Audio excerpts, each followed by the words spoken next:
Welcome into First Take on this Feel Good Friday. Appreciate you hanging with us. I'm Molly Qerim, solo in Bristol, Connecticut, but don't you worry, your boys are here, but they are on the road.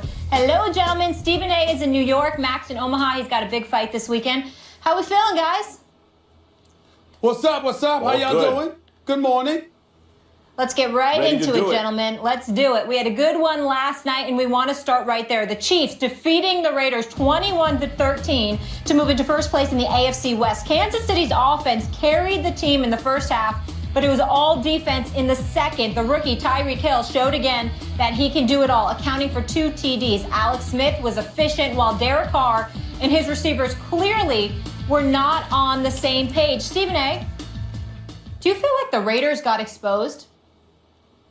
No, I do not. I do not feel like they got exposed because I'm going to take a few things into consideration. Clearly, Derek Carr didn't have the best game. It didn't help that Amari Cooper, Crabtree, and the rest of the crew couldn't get open against Peters, Berry, and the Kansas City Chiefs secondary.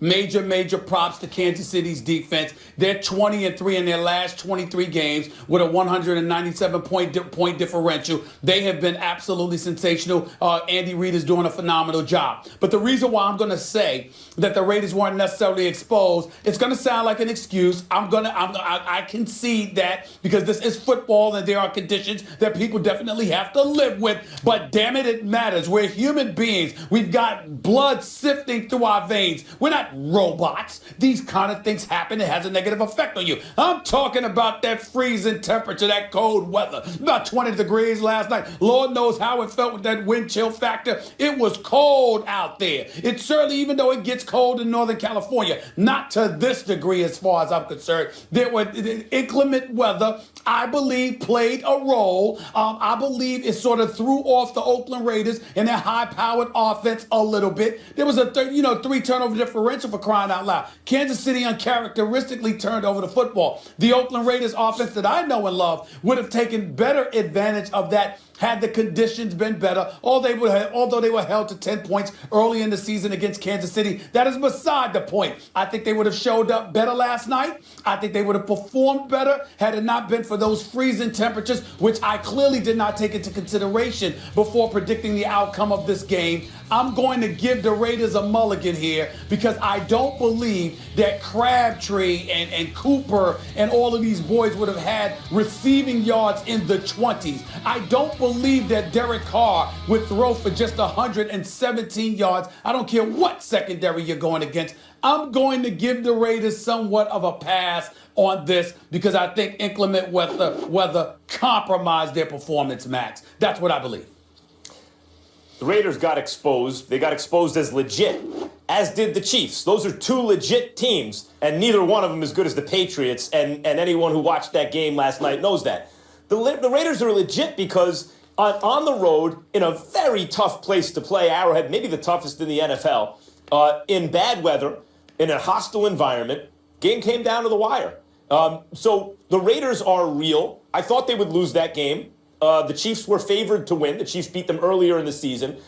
And so the Raiders doing that, having that game come down to the wire when the defense is doing a number on Derek Carr and all those other factors are in play, and you've won so many games already this year, that kind of loss is the kind of loss you can live with. You're going to lose some games throughout the course of a season. And almost every team ever, more than one. So that's the Raiders. The Chiefs are onto something. Andy Reid, a great coach, has done you look at the 20-3 mark that you referenced, Stephen A., that I was talking about yesterday. What's the key throughout that time? The turnover differential. Everything else cancels. Everything else in football is noise. It's not that your offensive line, the other team's secondary, the running game, all those kind of things aren't significant. They are significant. But if you have a +2 turnover differential, you're going to win more than 2/3 of the time. That's the determining factor. And generally, a team with a high turnover differential, like the Chiefs, you say, well, they're going to regress to the mean, meaning some of that's luck. They got to come back to the pack a little bit, and when they do, they'll start to lose. But I don't think it is luck with the Chiefs. They're leading the league in picks over that time. They're also leading the league in lowest opponent's QBR over that time. That's just a really good Andy Reid defense. So, were the Raiders exposed against them in that environment? having the game come down to the wire where all these things are going right for the Chiefs? No, they weren't. The Raiders are legit. And what about the Chiefs? They're legit. But we saw what we saw last night. Neither one of them is as good as the New England Patriots right now. Well, I'm not willing to go that far. I'm not willing to go that far because I think that the New England Patriots took a step back losing Gronkowski. I'm not saying that it's definitive that anybody's better than them, but I do think that we have to give the Chiefs some consideration along with that of the Oakland Raiders. Again, I think the inclement weather, the freezing temperatures last night at Arrowhead Stadium had something to do with curtailing the performance that I anticipated the Oakland Raiders would put forth. In the case of the Kansas City Chiefs, this is a team that's got the 7th-ranked defense, okay? Even though it would say they're 29th against the rush, they're 27th against the pass, I think it's a misnomer. I think they find a way to make plays. I think that defense is something to behold. With Houston, with Ali, with Peters, with Berry, and the crew, I think they can make some noise. The problem is it comes down to what Alex Smith can do for you. The one thing that I would say is this, whether it's Spencer Ware running out of the backfield, this kid, Tyreek Hill, punt return, also caught a touchdown. This kid is a noisemaker. He can make some things happen, particularly with his speed. I don't think we saw that element on the Kansas City Chiefs last year. You know, you combine that with Jeremy Maclin's return, because if you've got him come playoff time, along with the Hill, along with some semblance of a running game, and a guy like Alex Smith, who isn't prone to make mistakes, last night notwithstanding, I definitely think you got a reason to worry about the Kansas City Chiefs. Here's what we have to keep our eyes on about the Kansas City Chiefs moving forward.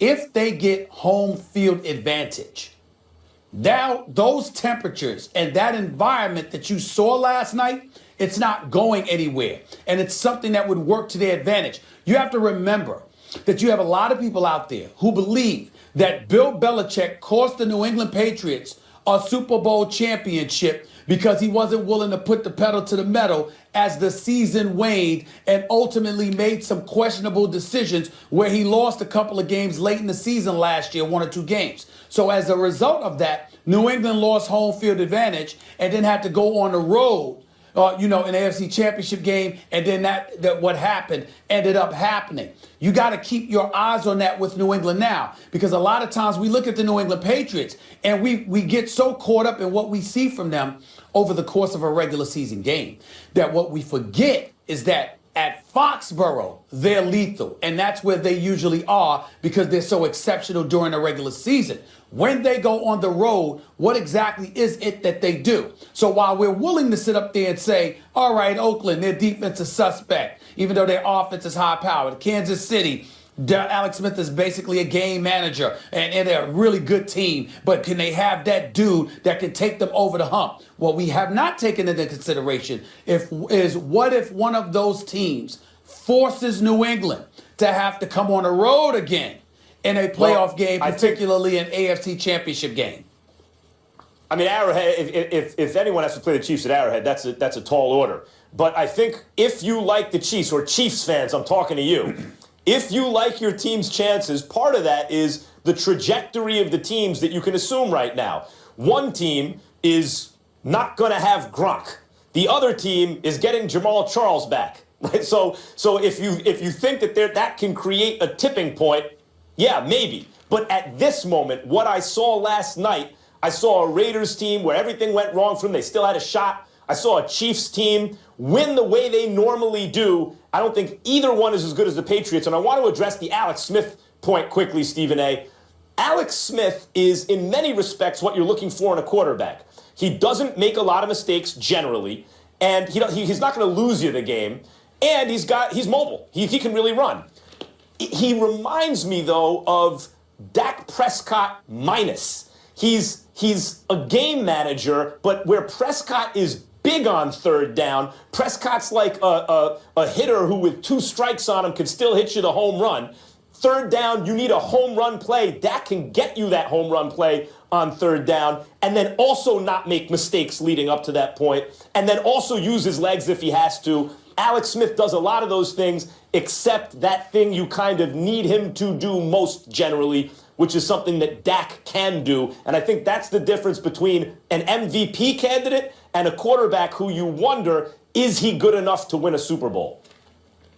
Yeah, but what I'm seeing is Alex Smith step out a little bit extra. I saw a couple of big time passes to Kelsey last night. I can't ignore that. And when when I see that, and I see, more importantly, you got to remember, being with my Philadelphia roots, working for the Philadelphia Inquirer for 17 years, being there practically the entire time Andy Reid was coaching there for 13, 14 seasons or so. I've seen what this man does with quarterbacks. I see what this man can tend to do with an offense from time to time. And I'm telling you right now, what I'm seeing is Andy Reid opening Alex Smith up, allowing him to take more chances. He's showing signs Alex of it. Smith showing that capability. But it's still, as it pertains to the Raiders, again, to get back to the original question, I'm going to give them a pass last night because I thought those freezing temperatures hindered them. But what they also showed me is that the Raiders are going to find a way to figure that out. Because based on last night's loss, they're going to have to show up in inclement weather, possibly, whether it's Arrowhead or Foxborough, if they want to make some noise in the playoffs. No question. And Stephen A., to that point, with Derek Carr specifically, he's now 0-3 in career games where temperatures are 40 or below. But let's focus on that in the MVP conversation, who Carr has been a part of all season. He struggled in the loss against Oakland, obviously, throwing for just 117 yards on 41 attempts. That's the second fewest pass yards in NFL history by a quarterback who attempted at least 40 passes. He was 2 of 17 on passes thrown more than 5 yards. So Carr's total QBR last night was 9.7, and his 2 lowest QBRs this season were both against the Chiefs. You can see it right there. Here's Carr after the game. It was definitely a bad night. There's no getting around that. I hate to have the bad night come on this one, right? Out of all the games that we've had, but obviously we didn't do enough. We all took turns, and I feel very responsible for that because as the leader of the offense and the team, I feel sick to my stomach, when we put something like that out there on film, and it hurts. I can promise you that. I put too much time into this to go and do something like that.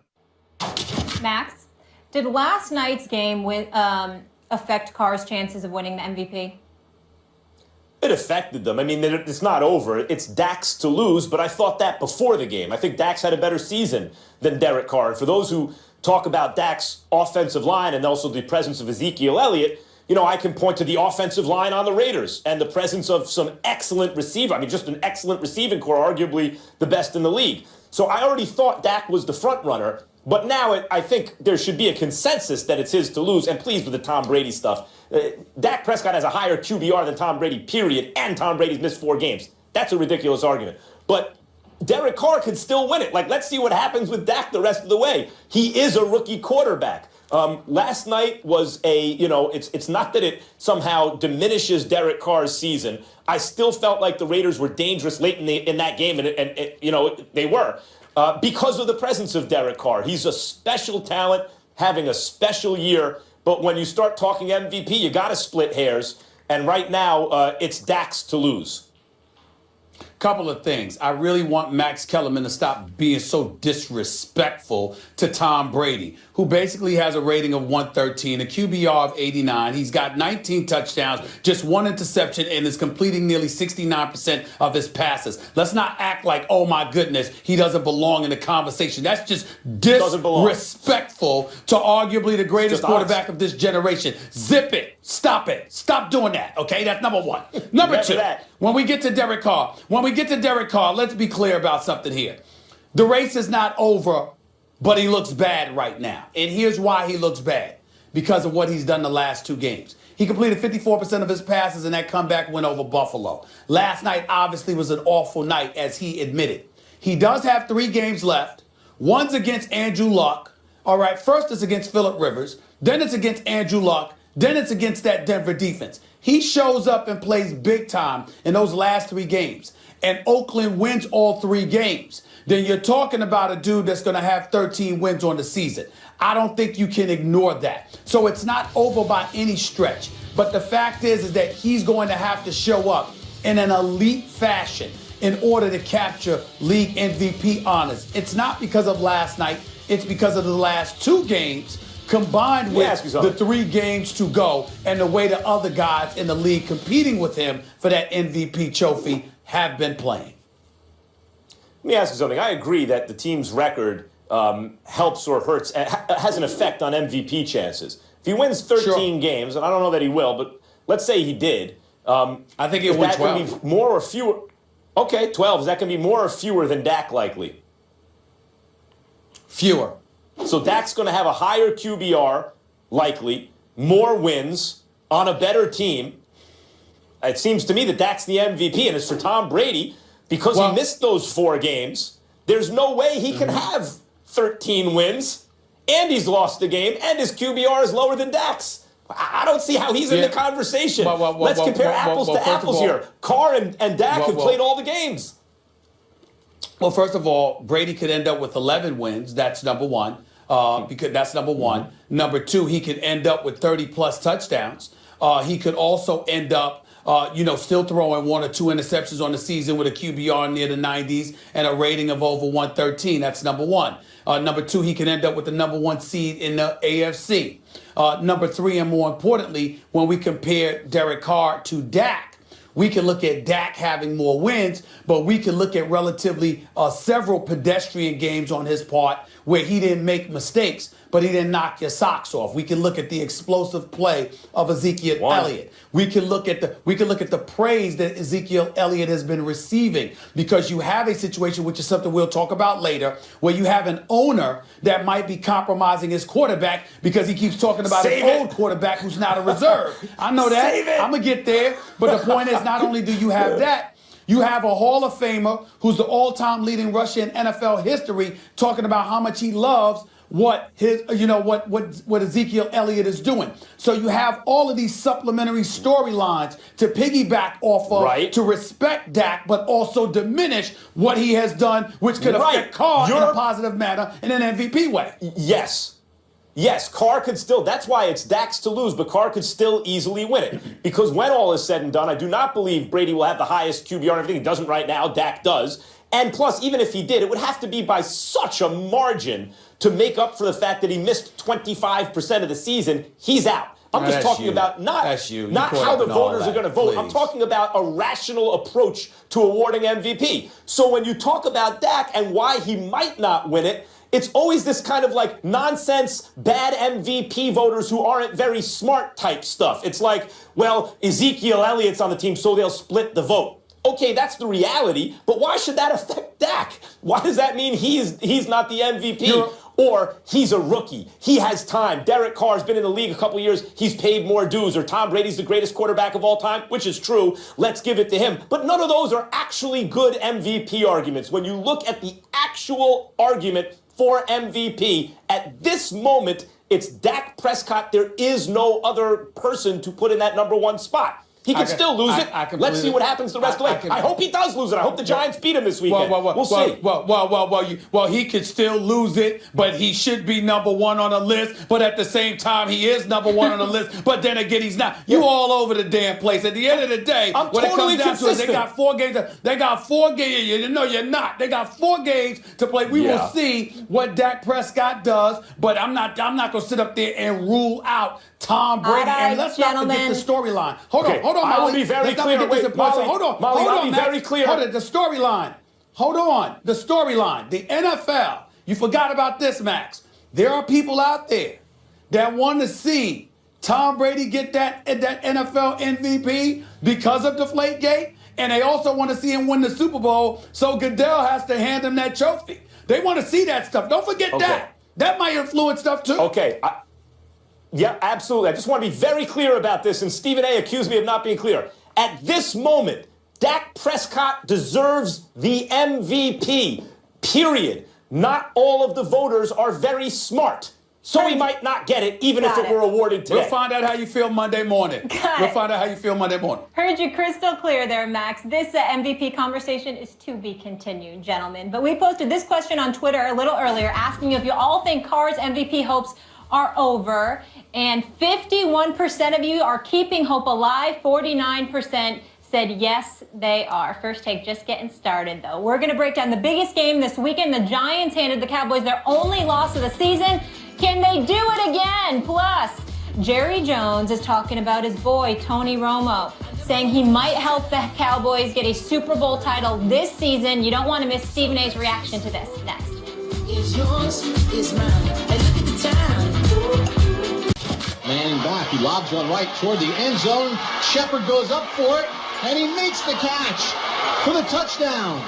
Handoff Elliott, right up the middle, touch to the right, to the goal line. Walked it on for the first time. Zeke Elliott's first NFL touchdown.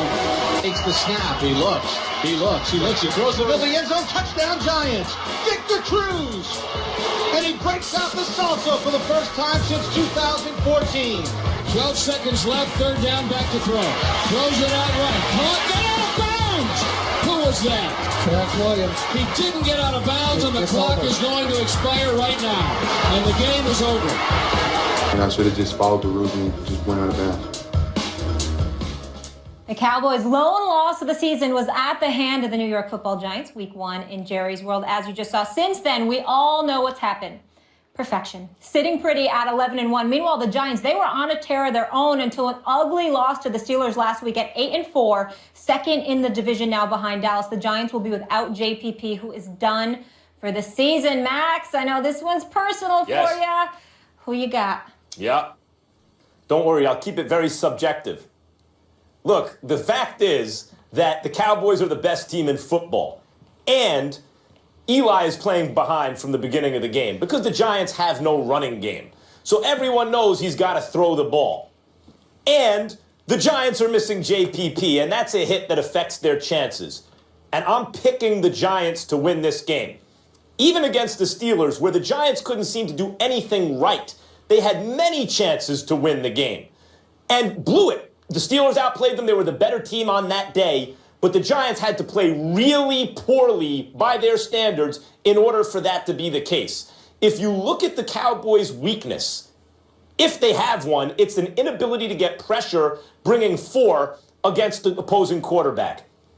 The Giants, that helps them because their offensive line is the issue. Flowers getting beaten on like every play, getting called for holding and stuff because he is beaten so frequently, really affects the team. But if you can't get pressure, and that turns the Giants' offensive line into something greater than it is, that really addresses the problem. Now the Giants' receivers can get into their routes, and Eli, this is a team that can score quickly. Even though Dallas has this ball control offense that has worked for them all year, that's okay. They can be dominating various facets of the game, and then you could look up and a couple quick strikes on that Giants offense, and the Giants are right in it. So I think the Giants have a good chance to win, and being at home, I think it tips to them. Giants win the game. Go ahead, Stephen A, because I got something else to add to that. No, go ahead. Take your time. It's your moment. Take it. Well, Dak Prescott, part of his success is he doesn't turn the ball over. And he's, as I said, he's the front runner for MVP at the moment. If I had a ballot to cast right now, it'd go to Prescott. I think it's a pretty easy decision at the moment. But if you look at not only ball control versus quick strikes, where one team looks like they're dominating, but the other can make it a game even if it shouldn't be, Landon Collins got a nose for the ball. And in a game like this that can easily be decided on a turnover, I look for Landon Collins to get work. Okay, I hear where you're coming from.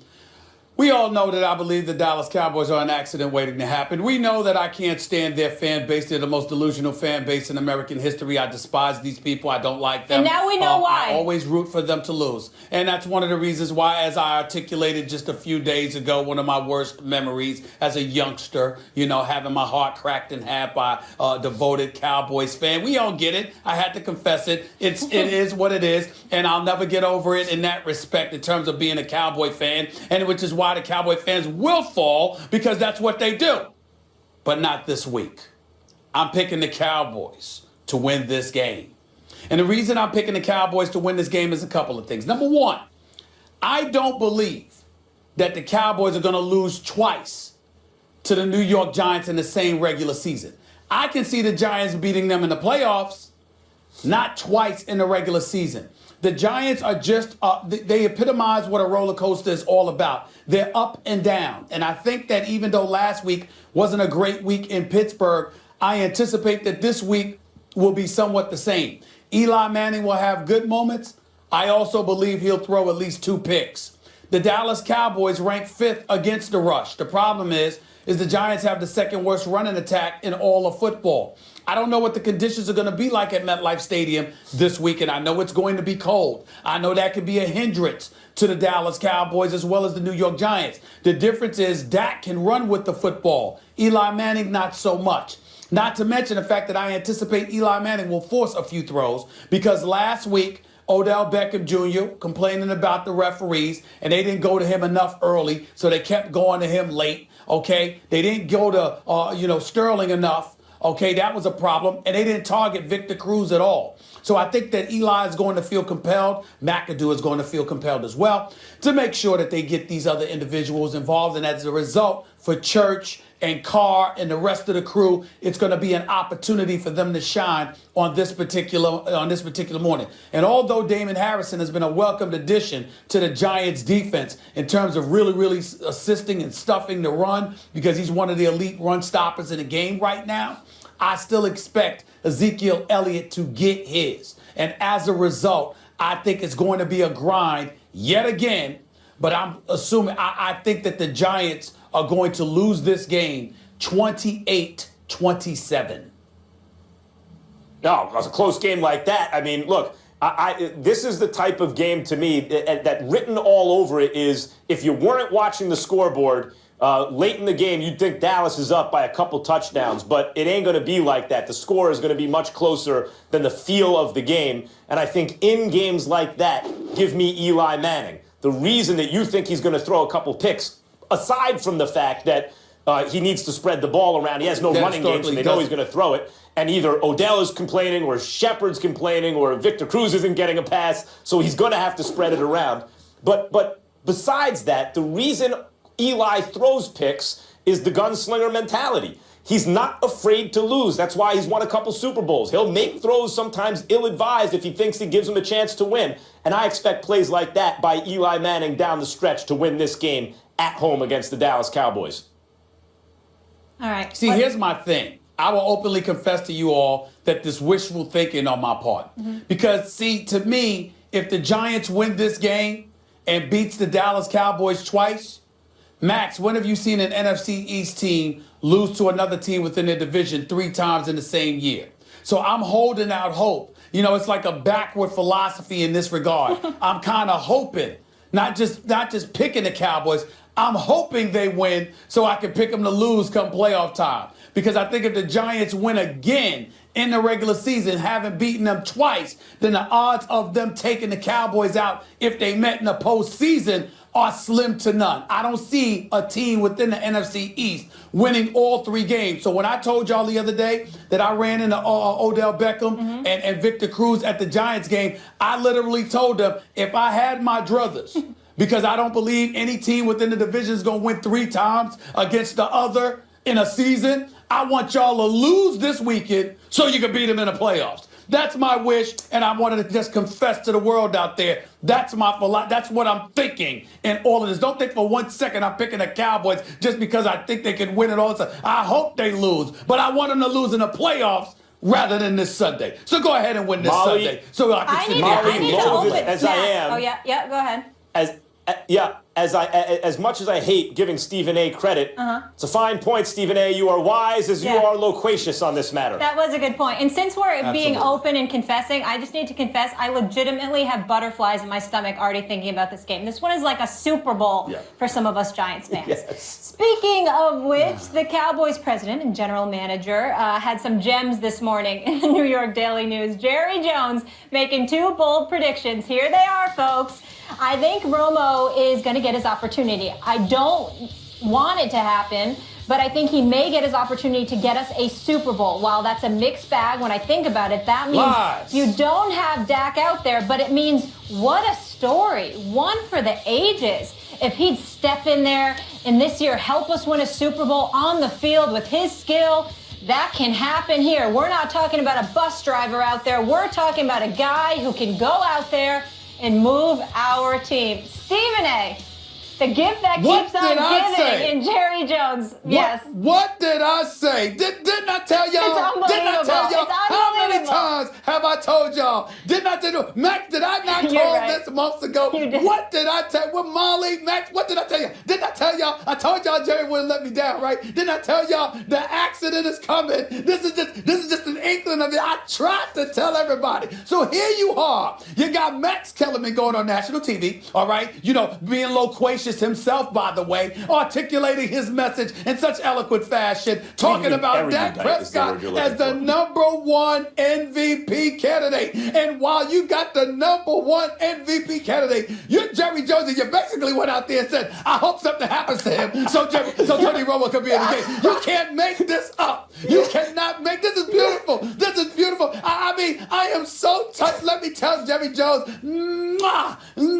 Jerry Jones, I love you. I love you with all my heart. He is not letting me down. Didn't I tell y'all? I told you what he was going to do, right? So you got the #1, Max's #1 candidate for league MVP, and you got the owner basically saying, I kind of wish something happens to Dak, because that's the only way under which Tony Romo can end up in a game, right? Other than garbage time. That's the only way that Tony Romo can end up being back in the lineup if something happens to Dak. And what does the billionaire owner, the man that has taken it, that bought the Cowboys for about $800 million, got them worth over $4 billion, the hype machine personified, what does he go out and do? He basically says to his quarterback, I hope something happens to you so we can have Tony Romo back in there. I'm trying to tell you, you can't make it up. You just can't make it. I mean, go ahead, man. This is beautiful. This is just beautiful. Jerry Jones. I love you, Jerry. Before I even address this topic, I knew you would have let topic. me down. Before I even address this topic, I want to talk a little bit about rooting interests in sports, okay? Because what forms your rooting interest a lot of times is your sports enemy. And your sports enemy are the people you're closest to, the people you see every day. It could be your dad or your mom or your brother or your coworker or your friend or your, just whoever you're close to and you talk about sports a lot with. Even if you root for the same teams, you'll figure out things to argue about. They become your sports enemy. And they can polarize you against certain positions. In fact, if you're smart, you can use that to polarize them against positions and torture them with it. You know, some good prospect on your favorite team, start to speak hyperbolically about them, overstate how good they are, and then that'll polarize your friend against them, and soon they find themselves rooting against this excellent prospect on your team. There are all kinds of ways you can take advantage of this. And right now, I feel as though I'm being taken advantage of by Stephen A. Smith, my sports enemy. I mean, I should be sitting here just filled with glee that Jerry Jones said something this monumentally stupid. What a gift. Manna from heaven as a Giants fan. Christmas. What could possibly go wrong? The accident waiting to happen? He just proved you right, Stephen A. All year, he's been right on point with the way he's handling it. Keeping Tony Romo feeling loyal to the Cowboys, not really diminishing Dak at the same time, keeping Romo ready. Well, if we have a great record by the time Romo's ready to come back, we'll have to procrastinate a little with his health, which they did. And if we still have a great record, we're going to have a press conference where Romo says, look, this is Dak's team, which they did, and Romo was glad enough to do because of the support Jerry Jones. I mean, he handled it perfectly until now. Well, Max, what kind of a comment is that? I'll tell you what not just a bust. He's not Max, just a I'll tell you what type of comment it is. I mean, Max, here's the deal. He's basically saying Tony Romo's better than Dak, I mean, we're going to roll with Dak because we have no choice. But I'm telling y'all, Tony Romo is better. Let me remind the world. And Max, as a tribute to you, as a gift to you and me, you know what? We actually have a song about the accident waiting to happen that the Dallas Cowboys are. Take it away, y'all. It's beautiful. This is beautiful. I love it.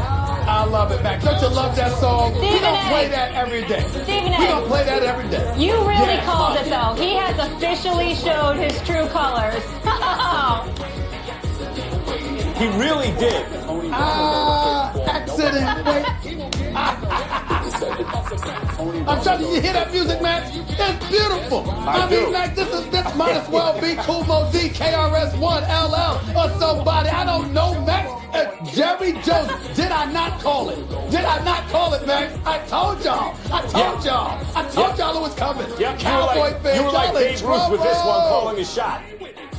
Yep. That's what I'm saying. But I can't believe the bus driver comment. That's the one that jumps out to me. He's not just driving the bus, as though using game manager as a dirty word, which as a phrase that's pejorative, which everyone goes out of their way in football who knows football. Hey, that's not a bad thing to be a game manager. But that's not just a game manager.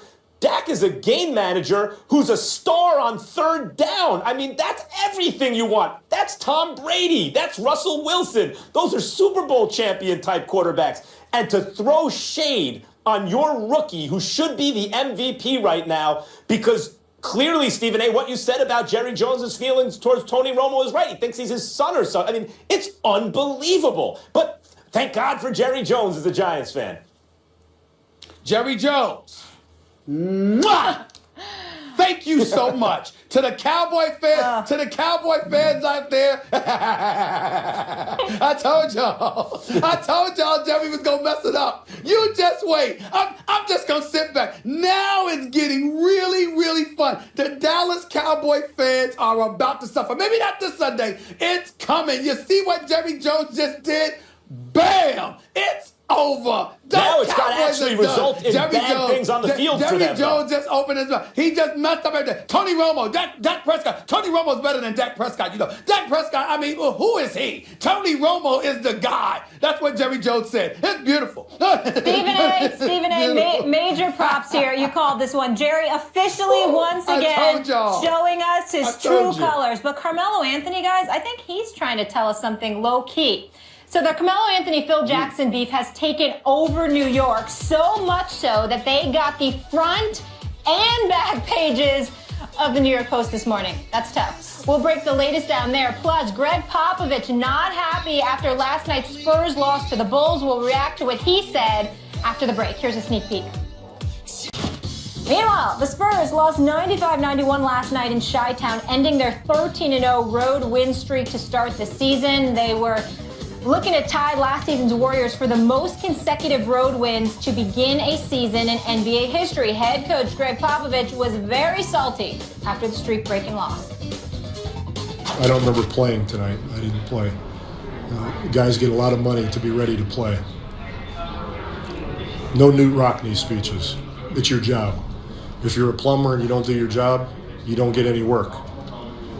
I don't think the plumber needs a pep talk. If the doctor botches operations, he's not a doctor anymore. If you're a basketball player, you come ready. It's called maturity. It's your job.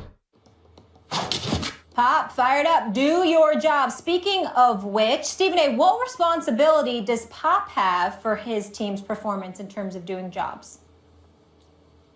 As far as I'm concerned, very, very little. And the reason why I say that is because he's reached a point in his career where he has a license, or we have a license to take what he says and what he does for granted.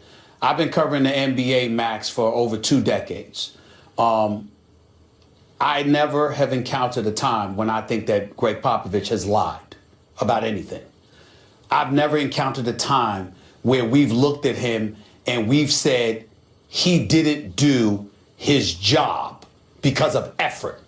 He may have made mistakes. There may have been something he could have done better. There were times, particularly during the NBA Finals loss to Tim Duncan, you got to remember that rebound that Chris Bosh captured and ultimately gave to Ray Allen to hit that tying 3. If I remember correctly, Tim Duncan wasn't on the floor. How can that not be? We might have questions about judgment calls from time to time because nobody's flawless. But there's 2 things that you can never, ever, ever say, possibly be 3 things you can never say about Gregg Popovich. You can never say he doesn't show up to work. You can't question his effort. You can't question his credentials. You can't question his honesty. These are the kind of things you can't question about this man. And so when he says what he says, first of all, he's absolutely right. Secondly, in today's generation, with the advent of social media and beyond, and everybody just as concerned about their brand as much as they're concerned about their performances and what have you, it's important that an old school dude who, by the way, has won more than 69% of the games he's coached in his entire career. Okay, and he's a 5-time champion, and 6 times he's been to the NBA Finals. He's universally recognized as the best coach in basketball, not to mention he's the guy that's going to succeed Coach K as the Olympic coach. Okay, all of those credentials aside, we have to remember that this guy is a military man. He is about accountability. He is about making sure that you do the things that you're supposed to do. And when he says what he says last night, what he is saying is, we know what our job is. We know what our responsibilities are. And on occasion, there have been times this season where these guys haven't shown up effort-wise. And the person that I look at is a LaMarcus Aldridge. Because even though I haven't had an opportunity to watch every game for the San Antonio Spurs, and I'm not saying Gregg Popovich was talking about him. This is not insider information or anything. I'm just talking about what I'm seeing.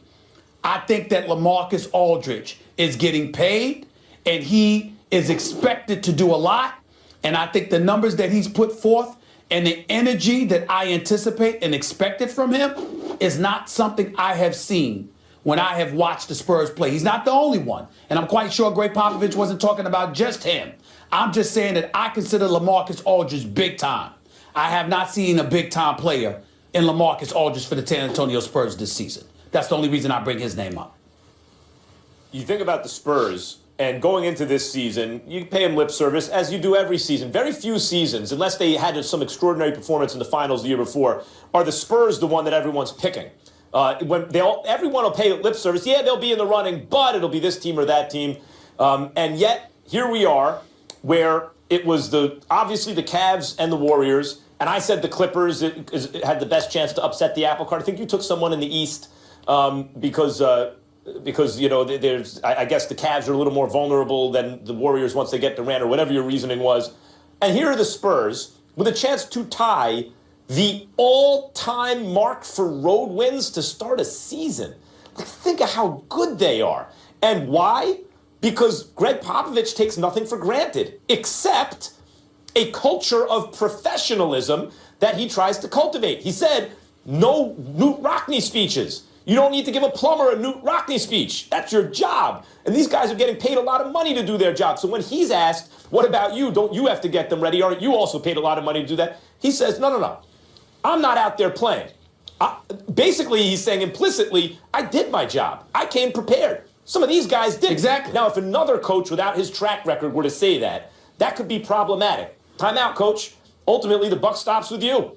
You didn't have your guys ready. But when it's the greatest coach active in the NBA and one of the all-time great coaches in the history of American team sports, that holds much more weight. And I want to say something quickly about egos, because the Spurs are a team where people, ego don't apply with the Spurs. It's not about egos. On the contrary, you have to have an extremely strong ego to play on the Spurs, because that's a coach who, he's not going to coddle you like a child, nor will he berate you as though you're a child, but he's also not going to hide the fact, he's not going to hide his displeasure. It doesn't matter who it is. Even Tim Duncan, at his best, he will dress him down if Tim Duncan doesn't do what he's supposed to do. No one is above that on that team. So you have to have the kind of ego that can handle that. A coach who's going to say it has to be strong and it has to be based on a foundation of putting in the work. And a coach who's going to say, these guys weren't ready to play. It's not my job to motivate them to play. On this team, that has to be part of who you are. And it's one of the reasons that insistence on that code of professionalism that Gregg Popovich is so great.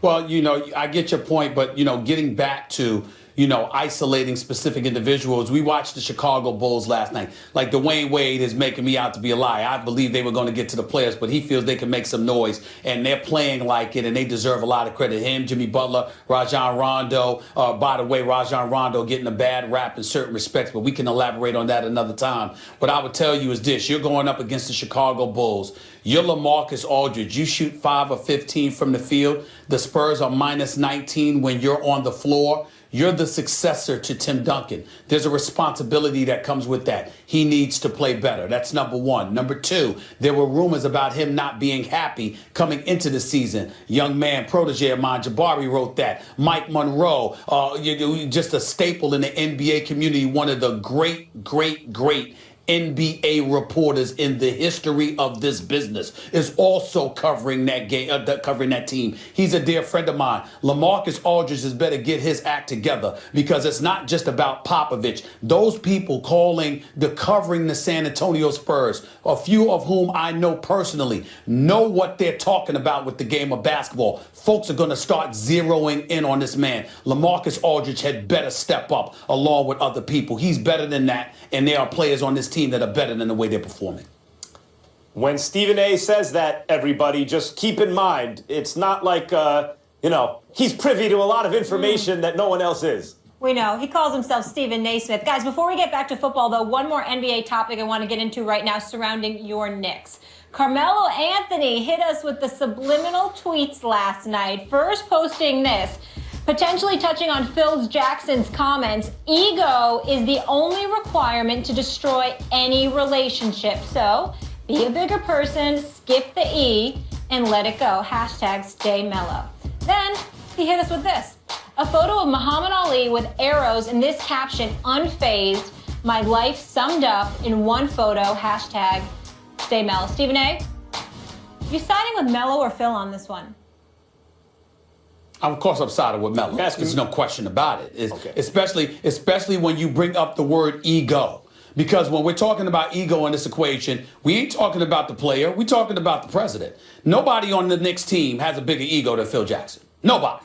And we all know that. So when Melo talks about the E, let's get rid of the E and, and let's go and all of this other stuff, he's talking about Phil Jackson. Phil Jackson needs to let go of the E. Phil Jackson needs to put his ego and check his ego at the door. Now, there's a lot of people that sit there and say, you're an 11-time champion. How dare you say that about this man? I'm going to remind everybody, I'm not talking about the 11-time champion. I'm talking about the novice executive. I'm not talking about the coach who coaches this team and deals with the players intimately on an everyday basis because they're playing for him every night. I'm talking about the novice executive who's operating from a distance and picks and chooses when he wants to get close and hires coaches but tries to coach for them and gets players and calls himself, exacting tutelage and what have you, but he's not vibing with them. A guy that refuses to adjust to what he has and tries to get everybody to adjust to who he is when he's always been known as a bit different, as a bit eccentric, and that there are not too many people who are like him, and he just doesn't get that. And so clearly Melo is talking about Phil Jackson, and when he's talking about the arrows, he's talking about the fools out there pointing the finger at him. Sure, he holds on to the ball a little bit sometimes. He's been notorious for that throughout his career. The great George Carr, who coached him for years in Denver, who used to work at ESPN, used to tell me that all the time. Larry Brown told me that before when he, working with him during the Olympic competition and stuff like that. But they said it with love and respect, because they know that Melo was big time. You can't find a coach on the planet that loves Melo more than Jim Boeheim at Syracuse, who Melo delivered the only championship in Syracuse's history in basketball to that program. This man loves Carmelo Anthony. And you got to remember that when he's talking about it and when you're talking about Melo holding the ball, it's one thing to say that he holds the ball a little bit too long. It's another thing to imply that there's selfishness that comes with it. When Melo played on the Olympic with other big-time players, Melo shot the ball more than anybody else. Melo made shots more than anybody else. All of that stuff is true. You didn't hear none of those cats complaining about him because they said Melo's Melo, but he will also do what it takes to win. It's one thing, Max, to say that he holds the ball a little bit too long. It's another thing when those comments are tinged with insults where you're trying to imply he's far more selfish than he actually is, especially when you, Phil Jackson, yourself can be deemed a hell of a lot more selfish than Carmelo Anthony. It's interesting in this business, when you say something positive about a player, you're considered pro that player or coach. And when you say something negative about them, you're against them. And I root for Carmelo Anthony. I also think he's an overrated player. And so when the topic of Carmelo comes up, I think there's an expectation among some people who are paying attention, I guess, at least on my timeline, that I'm going to take a shot. And they're right in this case, but not about this as it relates to Phil Jackson. I'm 100% on Carmelo's side in terms of the way he's handled this as it relates to Phil Jackson. The ego point is a really good one. He's staying above the fray. Good for him. It's a class move. He's an excellent offensive player, and his offense is so good that he's just an excellent player, period. I mean, he's one of the best players in basketball, top 10, top 15, wherever you want to put him. And so I'm with him. I don't love the way he dressed it up as like a phrase from a bad self-help book, but whatever, this is what athletes do. Where I think he went wrong, and this is like, oh, you got to throw shade on Carmelo. No, but he made the comment, so I'm going to comment on it. When he compares himself to Muhammad Ali with the arrows, this is what I guess rubs me the wrong way about Carmelo. His self-view is out of proportion to his actual quality or accomplishments, I should say, as an athlete and as an NBA player at least. Muhammad Ali felt persecuted because he converted, because he refused induction into the armed forces during the Vietnam War. He took a principled stand. He got death threats all the time and became a worldwide important figure. And Carmelo sometimes gets shots taken at him by basketball fans who says he held the ball too long, but when he says something like that, it gives the impression that he thinks he's more important than he is, and that he perceives the world as coming at him more than it does. I agree with him as it relates to Phil. I wish he hadn't said the second part. No, I think you're wrong here, because a lot of times the visual impact of something usurps everything else. Take, for example, and this is an extreme example, Greg Hardy and his transgressions were just as bad as Ray Rice's were. But we got words from Greg Hardy because there was no video. Because the video was out there about Ray Rice, it was far more profound.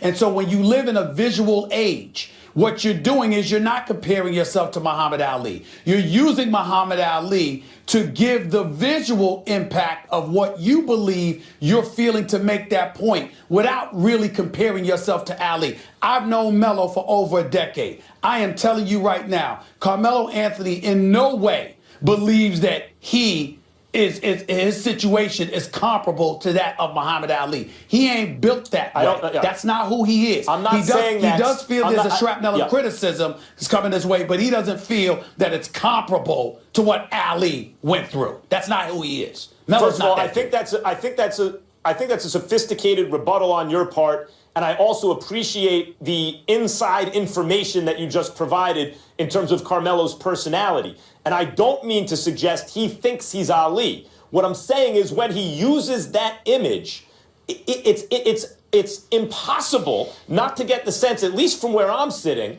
that he feels persecuted out of proportion to his actual circumstance, and that he feels that his position in the sports world is also elevated out of proportion to that circumstance based on his accomplishments. He's never won a championship. Yeah, but he's feeling persecuted not by Max Kellerman. He's feeling persecuted by Phil Jackson. And if Phil Jackson's an 11-time champion, then those feelings of persecution would be far more profound, because it ain't just coming from the media or Joe Public. It's coming from a guy who's revered. And that's what he's pointing out. And I think it's wise. And on that issue, I stand with Carmelo. I think he was right to defend himself in that way. Guys, really strong arguments. Agree with both of you. Great points on that one. Wish we had more time, but we have to move on. Neither Stephen A. or Max are staying mellow in terms of Phil Jackson. We got a little more football to get into, though, folks, on this Friday. Coming up, another huge game in the NFC will be the Seahawks and the Packers. Can the bad man keep his team in the hunt, or will Russell Wilson be the better signal caller? We'll tell you what the guys think next. Let's get into this one. 2 weeks ago, when the Packers were sitting at 4-6, Aaron Rodgers didn't tell us to relax this time, but instead he came with a bold prediction. I feel like we can run the table. They've been undefeated since, but Sunday is going to be a tough test when the Seattle Seahawks and the Legion of Boom come to town without Earl Thomas. They've won 4 of their last 5. Green Bay is 2 games behind Detroit in the NFC North and has gotten back into the wild card chase where it trails Tampa Bay 1 game. Seattle battling Detroit for a first-round bye. Stephen A. Smith, who would you rather have in this game, Russell Wilson or that bad man Aaron Rodgers? Well, there ain't nothing to talk about here. I don't give a damn what struggles the Green Bay Packers are having. I'm going to say it for you again. He's a bad man. I'm talking about Aaron Rodgers. Okay, this is a bad year. All right, this is a struggling year. I mean, they're 6-6 after all, Max. Didn't you know? They're just 6-6. Just some average team, and I guess that means Aaron Rodgers is an average quarterback. Let me look at the numbers here. These are average numbers. I mean, 12 games. Okay. 12 games, he already has 3,283 yards passing, 27 touchdowns. Oh, my God. Oh, my God. 7 interceptions. Oh, my Lord, let's stop the presses. Let's just stop the presses. 29 touchdowns, 7 interceptions. How horrible. Aaron Rodgers is just horrible. 29 touchdowns, 7 interceptions, quarterback rating of 98, QBR of 72.9, basically 73. Just horrible. Aaron Rodgers with Jordy Nelson, clearly not himself. With Randall Cobb, clearly not himself. Richard Rodgers, non-existent. Eddie Lacy, non-existent. Okay, Devontae Adams, we're looking for him to be more consistent. Mike McCarthy calling plays again after not calling plays the previous year or two. Aaron Rodgers, my God. Aaron Rodgers, what are we going to do? What are we going to do? Aaron Rodgers must be awful. You think? Stop the nonsense. This is a bad brother. Personal problems, everybody getting in his business, his damn brother betraying him, going on national TV talking about family business and all of this other stuff. This dude still finds a way to go out there and perform like this. He is such a bad man that even with those numbers that I sat up there and said, we're still thinking it's average. Why? Because it's Aaron Rodgers. Had this been Jay Cutler, we've been talking about league MVP honors. But it's Aaron Rodgers, so it doesn't measure up. Because he's so great that these numbers are relatively pedestrian for him. Anytime, any place, anywhere, I need a quarterback, one dude, to get it done for me on one Sunday afternoon or a Monday night or whatever. I'm going with Aaron Rodgers. I don't give a damn what anybody said. Why, Max? Because he's a bad man. That's why. So let me get this straight. Aaron Rodgers is good at football. I mean, look, Aaron Rodgers has more intrinsic ability than Russell Wilson. Aaron Rodgers, until the beginning of last year, I thought was clearly the best player in football. And I still believe it's in there somewhere. It's possible he's already in decline, or that he's going through a transitional period between his prime and his adjustment to his kind of like second prime. That sometimes happens to athletes. Their bodies change just a little bit, almost imperceptibly, and they have to figure out how to adjust to that. And there's a year or two of a dip. And obviously there are issues with the team, etc. It's tough to argue against Aaron Rodgers.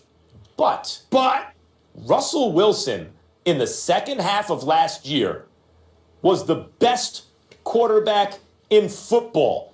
He was so much better than Aaron Rodgers. He was so much better than Tom Brady. It was embarrassing in the second half. The only quarterback in the NFL comparable to him, but demonstrably inferior in the second half, was Cam Newton, who won the MVP.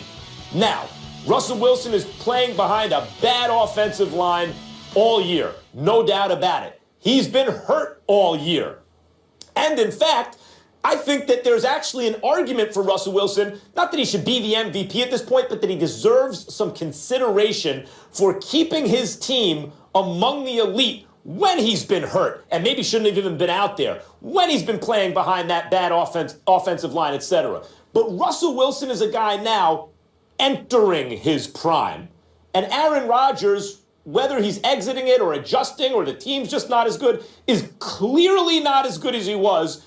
I mean, not just all this year and last year. It's last year, too. It's almost 2 years now that he hasn't, still excellent because he's arguably the greatest ever when he was at his best, but not the same guy over the last 2 years. Still elite, not quite the same guy as Russell Wilson's entering his prime.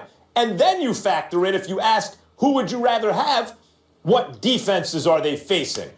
How about the Legion of Boom? How would you like to face? You want to face the Legion of Boom with Aaron Rodgers or that Green Bay defense with Russell Wilson? I'll take the Green Bay defense with Russell Wilson, and the answer for this game is Russell Wilson.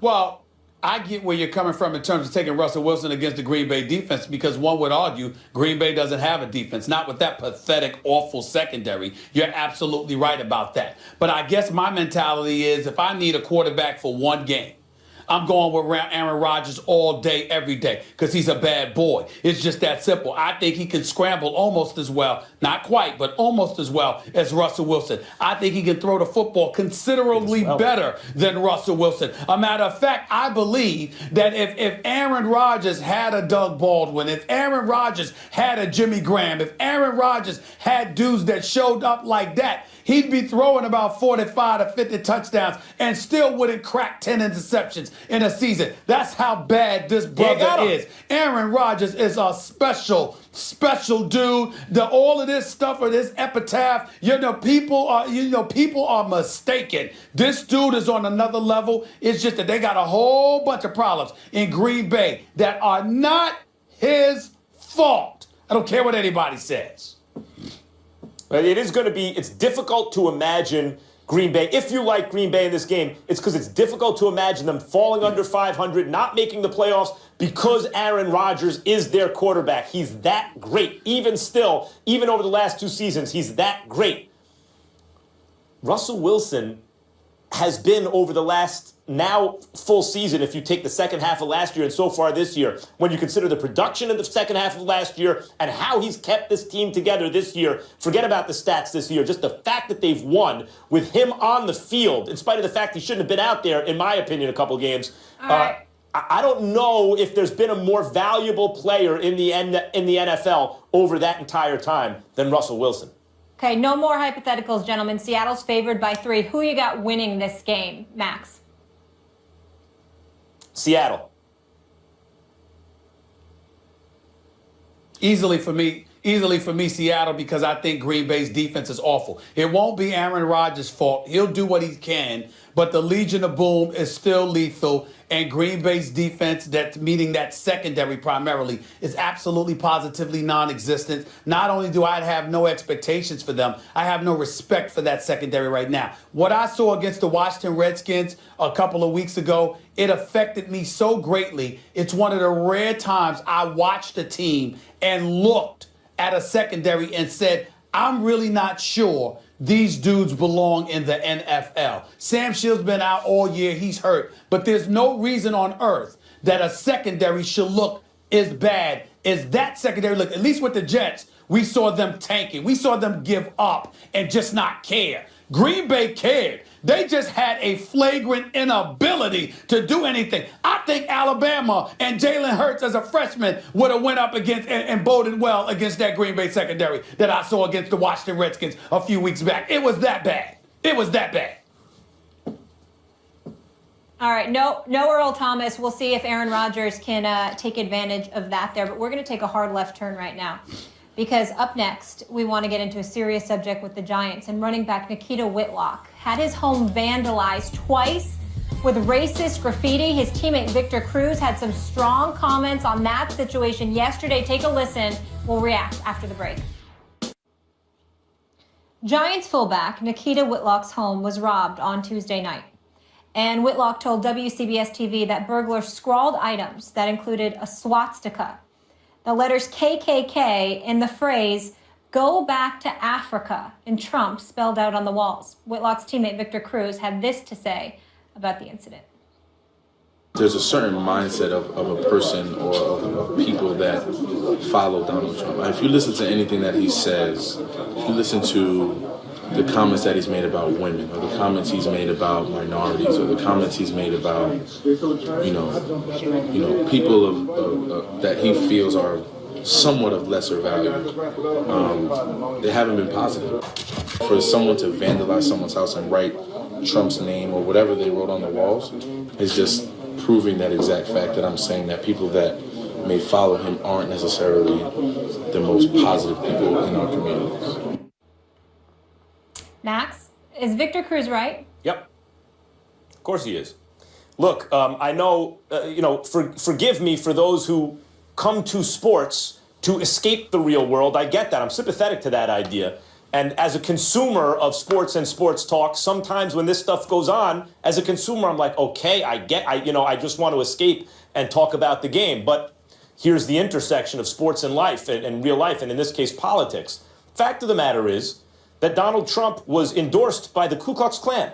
That's a fact. I'm not making that up. And that there was an appeal to white nationalists. How else can you say these things? And that this is not the first time that that something like this has happened since the election, and some reference to Trump was made, Trump country, Trump's America. And to Donald Trump's credit, he did, in a nationally televised broadcast, at one point say it should stop. That's terrible. But a couple things need to happen. Either he needs to do that every time something like this it becomes public information, or if the idea is this is happening so much that he couldn't possibly, then he needs to address that too, doesn't he? I agree with Victor Cruz.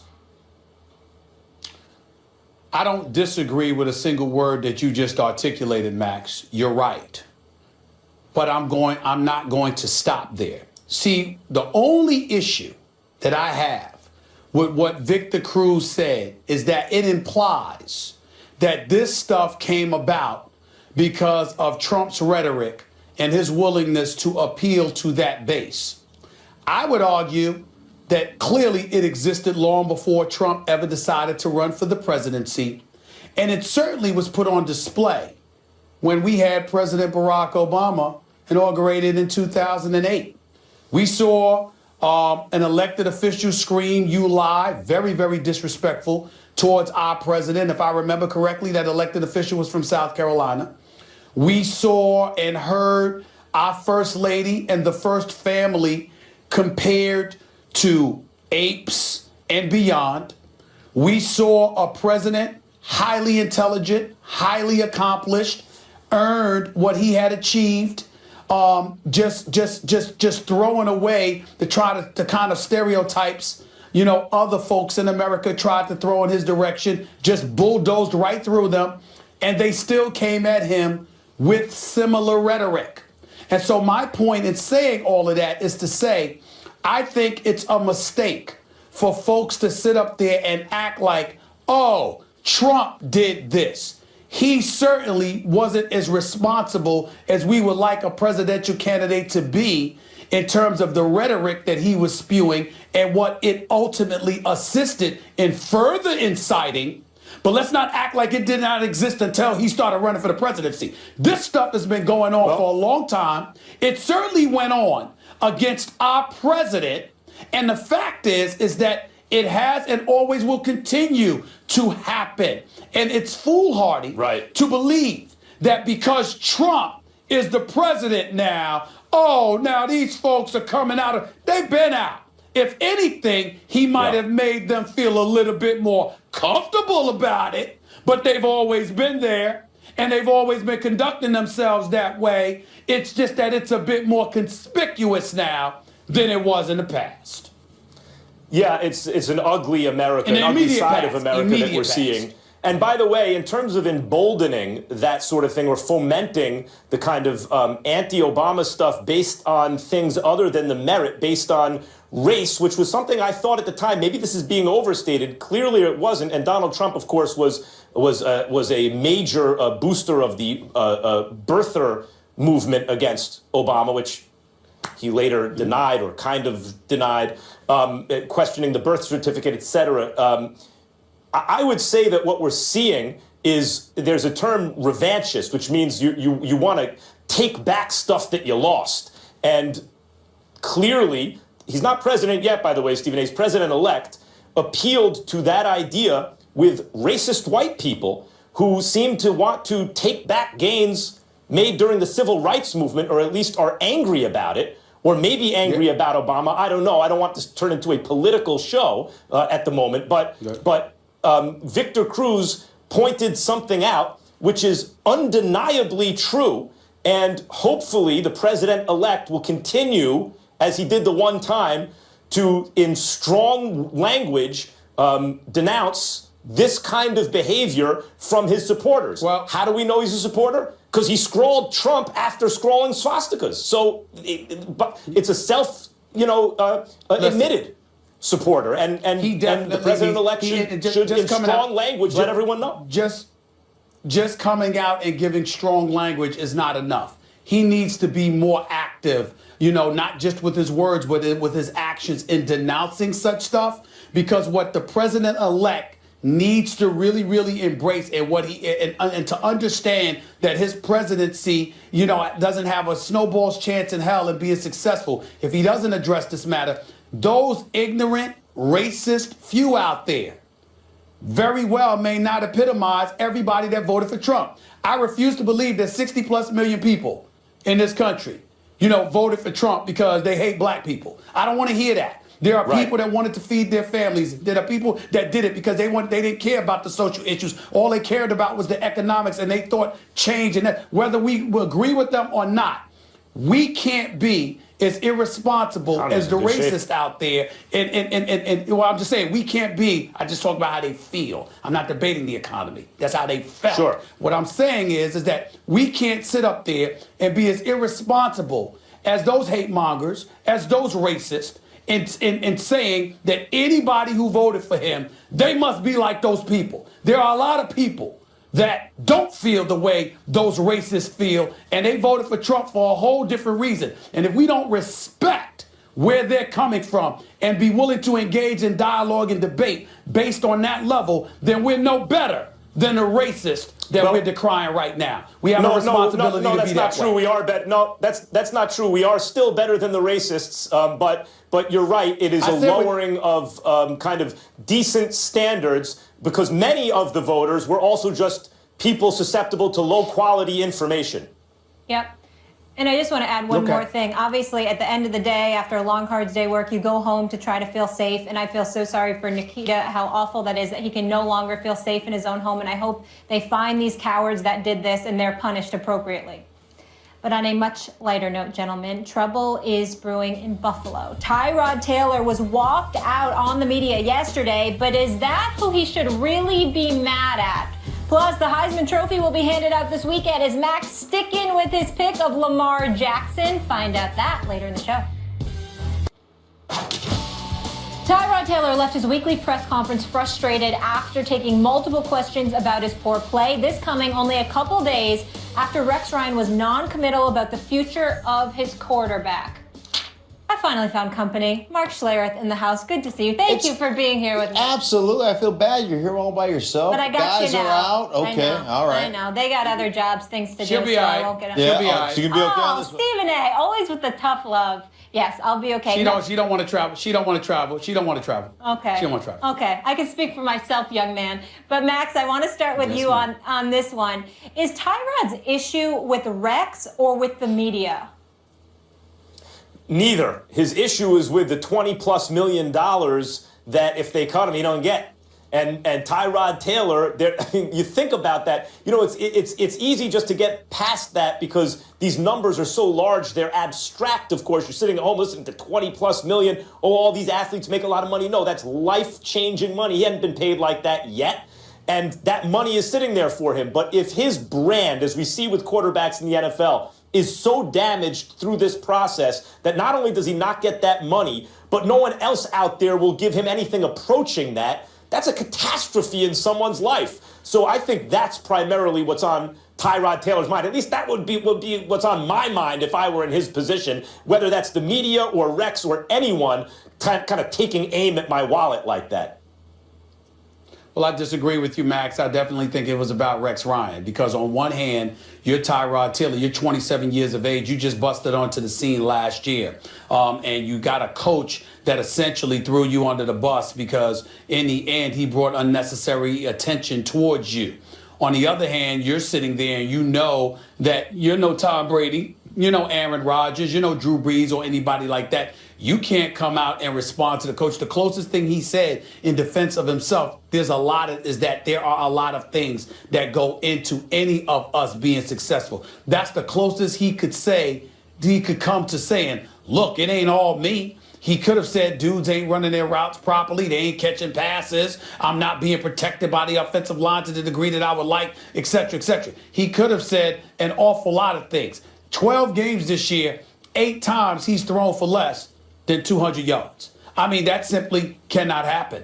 you've got to do better than that. And especially when you want the kind of money that he's gotten. I would advise him to be careful because you haven't earned the kind of cachet where you get to bolt from a press conference because you haven't established yourself yet to that level where people are just going to shove that aside. The shrapnel of criticism can get even more volatile if he's not careful in that regard. But they do have the worst passing attack in football. Once again, their head coach is a guy in Rex Ryan who's approaching his 6th consecutive season where he will not have made the postseason. And his offenses are never good with the exception of last year. So I can understand the frustration. It's got a lot to do with Rex Ryan. But Tyrod still needs to be careful, Schlereth. Hey, there's no question about that. I think there's a couple of things that resonate with me when you talk about Tyrod Taylor. I think first and foremost, you're talking about a quarterback that is in an offense that, let's face it, we're going to run the ball. Rex Ryan, what is it? Ground and pound. And we talk about this all the time, coming out of the draft or in free agency. The biggest responsibility of a coaching staff, in my mind, is not picking the groceries, it's developing those. It's creating meals. And right now, you look at Rex Ryan, tell me, during the course of his coaching career, when as a quarterback had great success in that system? Even Mark Sanchez, who was drafted, they moved up to take him 5th overall. He managed a football team that was predicated on running the football with the New York Jets and playing stellar defense. And essentially people said it wasn't Mark Sanchez that took them to the AFC Championship. That team drug Mark Sanchez along with them. But it's your responsibility as a coaching staff to develop your players, to put your players in positions to win. The great ones are able to do that. The guys who hang around, they can't get that done. And I would say this to Taylor as well. When it comes to money in the National Football League, you'll never live up to the hype. There will always be somebody that's upset with the money that you get. The bottom line, you've got to quit trying to live up to that money. You've got to quit trying to do that, and you just got to go out and be a professional and take care of your business. That's what he has to do. But again, this is a football team. They're the number 1 team in the league as far as running the ball is concerned. That's how Rex Ryan wants it. They want to play great defense. That's what they do. And the bottom line is, again, point to a quarterback, show me somebody that has developed as a great quarterback underneath Rex Ryan during his coaching tenure. Never. It just hasn't happened. So it's not what he does. Yeah, it's not what that offense is. So you can be critical of that kid, but put anybody else in there, and they're going to have the same result because you're never going to give that guy an opportunity to develop and blossom as a quarterback. Well, Schlereth, let me tell you something else, too. We talk about the Buffalo Bills being a great, great defense. They're 17th overall, and they're 26th against the run. Rex Ryan's defenses in New York were considerably better than the defenses he had in New York. Last year, he gets there his first year. The year before under Doug Maroney, they had 54 sacks. Last year, they had 21. Is it time, Schlereth, that we start looking at Rex Ryan and asking ourselves, we know what he's not on the offensive side of the ball, but on the defensive side of the ball, doesn't he deserve more heat than he has actually received this year? Oh, I don't think there's any question. I mean, you look at that football team, and this, in my mind, was a season of playoffs or bust. And again, I'll look at the offensive side of the ball, and all these coaches, we talk about all these coaches getting opportunities. Most of the coaches that get opportunities to be the next young head coach usually come from the offensive side of the ball, kind of offensive gurus, if you will. They haven't developed a quarterback yet. And until that happens, you're going to put yourself in harm's way as far as retaining your job is concerned. We'll leave it there. In a radio interview this morning, Bills GM Doug Whaley also confirmed that they've made no decision on Tyrod Taylor for 2017. Mark, thank you for the visit You're and welcome. analysis. Always a pleasure to be with you. Thank you. We'll see I'm you sorry on the NFL boys Live leave later you all today. alone. Listen, they got stuff to do. I got it. I'll see them on Monday. All right, coming up next, Max has been saying Louisville's Lamar Jackson has had the Heisman Trophy wrapped up, but is he changing his tune after the last few games? We'll debate that next.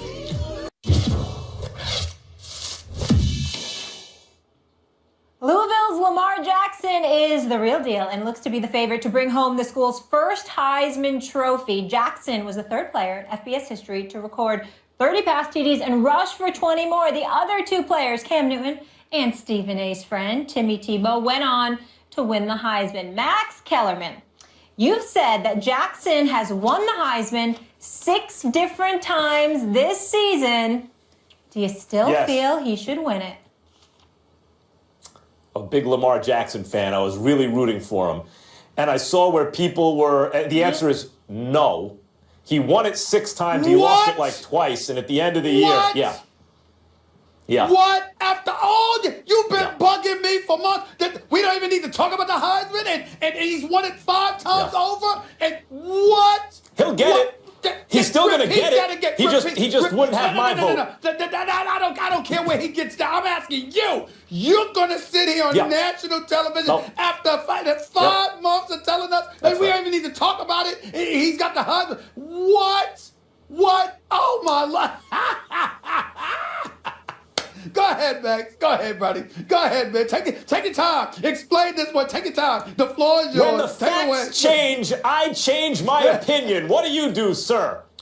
To quote Keynes, look, he did. He won it 5 or 6 times. I was rooting for him to do it. I didn't like the fact that I would read and hear people, the Geno Smith. Why? Because Geno had this incredible first half and a terrible second half, and it looked like almost 2 different seasons. What do you see in Geno Smith and Lamar Jackson? But he pulled a little mini Geno at the end of the season. He really did. He went from just amazing, so much better than everyone else, to ultimately, that's not a playoff team. And you can't say it's because of his play, but his poor play at the end of the season didn't help matters. If I had a vote for the Heisman, I'd give it to Jonathan Allen, the defensive lineman on Alabama. The defensive player of the year on the best defense, the best player, and they never give it to a defensive player. I don't know why. Why not? Why not give it to a defensive player? Do people believe defense wins championships, or are we just all paying it lip service? He was the best defensive player in the... Let me rephrase. He's the best college football player, period, right now. And he's on the best team. Why isn't that the Heisman? Well, first of all, Max Kellerman, the Alabama defense, period, is so elite. It can make most average defensive linemen look stout because they give you all the time in the world to get to the quarterback because they locking down receivers. That's number one. That's just a little point that I throw out there. I don't know if it has an impact, but I'm throwing it out there. The secondary is so elite that ultimately the defense overall is so elite that you can't pin down. You can't focus on one individual because they got studs all over the place. Paul Feinbaum has said this might be the greatest defense you've ever seen in college football, and you're giving me one guy on their defensive line. Good luck with that. Number 2, Deshaun Watson, listen, the Deshaun Watson, major props to him for this year. I can appreciate the fact that he threw for damn near 600 yards against Pittsburgh, but he did throw the ball 70 times. He threw three interceptions in a couple of games as well, including against Louisville, even though he had 5 touchdowns in that game. It's no question in my mind Lamar Jackson's got to get this. I don't like the loss to Kentucky. He threw 3 interceptions in that game too, by the way, but they dropped 38. They got punked and smacked around by Houston collectively. He wasn't protected. Dudes weren't getting open. But we saw what he did against Clemson and everybody else. He is clearly the Heisman Trophy. There's nothing to talk about here. Stop it. I'll be happy for him when he gets it, but my vote will go to Allen. And if you're looking for a quarterback, Jake Browning, Washington, 40 touchdowns, like 7 interceptions, had a great season, best team west of the Mississippi. That's another candidate to me that's not being discussed. Sorry to cut you off. Stephen A., I need you to save some of that passion because when we come back, we wrap the show with our final installment of Final Take for the first week here. Don't miss Stephen A.'s closing remarks, always strong. Never know what he's going to say when First Take rolls on. First Take is brought to you by Geico. 15 minutes could save you 15% or more on car insurance. And Wendy's new spicy sriracha chicken sandwich for a limited time only. You are so disrespectful. He is going to fall off a cliff. Shut the hell up. That's not even close to my best. They're wrong. And I don't give a damn that they agree with me or not. It's time now for the final word as we get you set for the weekend. It is Final Take. And Stephen A., the floor is yours. Thank you, Molly. As I sit here reflecting on the season that Cam Newton has had, I find myself a bit hesitant to come to the defense of an individual that threw for 35 touchdowns and just 10 interceptions last year, leading the Carolina Panthers to a 15-1 record and ultimately a berth in the Super Bowl, only to find himself at 4-6 this year, having just 14 interceptions. compared to the 35 last year. But I do feel compelled to come to the defense of Cam Newton in this particular sense. When we think about the year that Cam Newton has had, when we think about some of the mistakes that he has made, perhaps it's time to ask ourselves, is it him that we should actually be looking at? Or is it the rest of us? You see, in the aftermath of all of this stuff involving Colin Kaepernick, kneeling for the national anthem, being seen as a divisive presence within the National Football League and the sports world, assisting and highlighting the divide that exists in this country, clearly not doing too many people any favors. What has Cam Newton really been guilty of? He's been guilty of trying to do exactly the opposite. Yeah, some people might decry it, some people might lament it, some people might get on him for the fact that at times he seems too busy and too interested in pleasing and appeasing others that he ends up doing exactly the opposite. My point is, as one of the preeminent superstars in this game, despite the struggles this year, doesn't he deserve some credit for trying? He's not getting in trouble with the law. He's handling his business to the best of his ability. He's taking a shrapnel of criticism for something I believe GM Dave Gettleman deserves more than anybody else, because he's the one that reneged on an offer that he made to Josh Norman and let him walk away, knowing good and damn well he did not have anybody to replace Josh Norman. And Cam Newton, the face of the franchise, has been left to stomach all of that. But in the throes of all of that, in the face of all of that criticism, what does he do? He comes out there and tries to do the best he can while appeasing so many others. Perhaps we should take a step back and appreciate him for his effort in that regard, instead of condemning him for it, knowing that he has so much more of a career to look forward to. Just a thought. Just a thought. And he says he feels humbled. Final Take, it never disappoints. If you missed any of the Final Takes from this week, go to our Facebook and Twitter pages. We'll post these segments there daily. Feel free to chime in on the conversation. Stephen A. Max, all of you, have an awesome weekend. We'll see you Monday.